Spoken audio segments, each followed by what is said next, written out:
know it's not in the center, but I can't fix it. Well, that didn't go as planned. Is it better? Is it worse? Is it gonna stay? Stay. Hey guys, it is time for the May wrap-up. I've read a decent amount this month. Not like a huge, colossal amount, but like an acceptable, decent booktubing amount. So I'm excited to show you what books I read. So as a side note, sorry for the lack of videos this month. I just haven't been in the right headspace to make them. So hopefully that'll be sorted out and fixed soon. The first book that I finished this month was The Pickwick Papers by Charles Dickens. It took me a while to read this, and honestly that was mainly because I really didn't like it. Usually I really enjoy Charles Dickens books, but this one for some reason just grated on me. The characters, the story, the plot, the way it was paced, the way it was told, I just didn't enjoy it. It's about this guy called Mr. Pickwick and a couple of his friends, and they have this club that they tell stories to each other, and it's kind of like a collection of random funny but not really funny short stories, and they're kind of tied together, but it's kind of just pointless, and so I didn't enjoy this too much. The next book I read was Geekerella by Ashley Paulston. Now I did really enjoy this book. It's a retelling of Cinderella. It's a modern geeky retelling. It's really cute, it's really fun. I did a full review on this, so I'm going to link that below if you want to hear more of my thoughts. Basically, it's really cute. It's a fun book.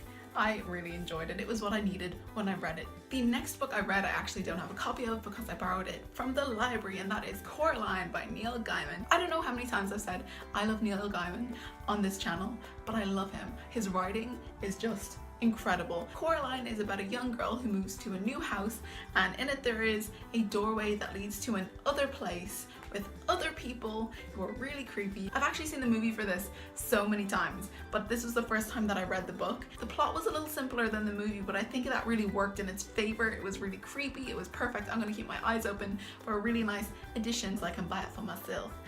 Because I want to add it to my collection. The next book I read was Always and Forever Lara-Jean by Jenny Han. This is the third book in the To All the Boys I've Loved Before trilogy, and it was so cute. I can't go into the plot because it's the third book in a series, but basically in the first book Lara-Jean writes all these love letters, the guy she had crushes on, and puts them away in like a box under her bed. It's kind of a therapeutic thing, and one day they get sent out, and this is kind of like a follow-on from that, and it's such a cute, nice wrap up to the series. I really like the family relationships in them. I also really like that Lara-Jean has like craft hobbies, like she likes to bake, she likes to scrapbook, she likes to do stuff like that. It's just really cute. It's really cute. Next book I read is The Siren by Kira Cass, which I also borrowed from the library.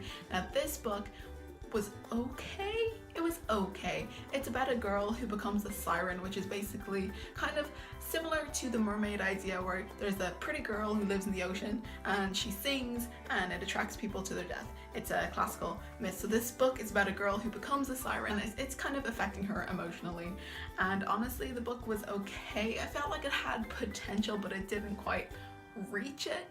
It was okay. It was okay. It was alright. The next book I finished was Everything by Nicola Yoon. This book I really enjoyed, and I did read it purely because I really wanted to see the movie, which I haven't seen yet because I thought it was out over here, but it's not. Or if it is, it's just in no cinemas anywhere, so maybe I got the date wrong. Anyway, I really enjoyed this book. It's about this girl who is allergic to almost anything. She has to live in her house because there's filters and stuff. She can't go outside for the risk of, you know, dying. And so she lives her entire life in her house. One day, a boy moves in next door, and you can kind of see where it's going. The thing with this book is that it's written really addictively. I read it within 24 hours, and I really enjoyed it.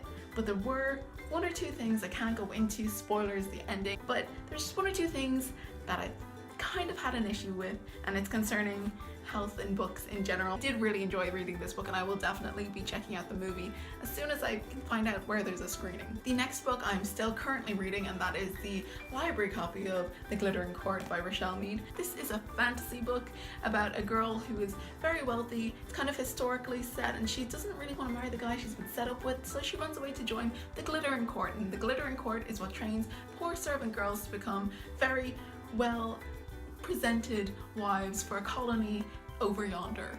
And so far I'm not enjoying that. she's kind of undercover because she is a wealthy person and she's learning with all these people who've never had all these etiquette lessons and stuff, and she kind of doesn't want them to find out because that'll, you know, send her back where she came from, and she doesn't want that. Honestly, I'm not loving this book, and unless the ending really picks up, I doubt I'll be continuing with the companion books. These are the books I read in May, most of them anyway. That was an unintentional rhyme. Go with it. If you want to watch another video, I'm going to link that here. If you want to subscribe, I'm going to link that here. Oh my goodness, Emma finally figured out how to do the end screen thing. Only took 3 years. She's doing the end screen thing. It's a new phase in YouTube for Emma. Thank you guys for watching. Bye.